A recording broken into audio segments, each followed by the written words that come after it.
त्या व्यवसायाचं स्वरूप तुम्हाला माहिती असलं पाहिजे. ते व्यवसायाचं स्वरूप तुम्हाला ठरवायला लागेल. त्याचबरोबर ज्या नावाने तुम्हाला हा व्यवसाय करायचा आहे त्या पार्टनरशिप फर्मचं नाव तुम्हाला डिसाईड करायला लागेल.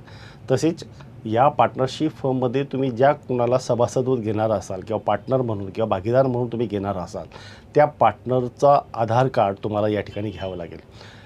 तसेच हे जे काही पार्टनर्स असतील 1 2 3 4 पार्टनर, तुम्ही एकपेक्षा अधिक कितीही पार्टनर घेऊ शकतात आणि ह्या पार्टनरचं ओळखपत्र म्हणजे आधार कार्ड तुम्हाला आवश्यक असतं या पार्टनरशिप फर्मसाठी.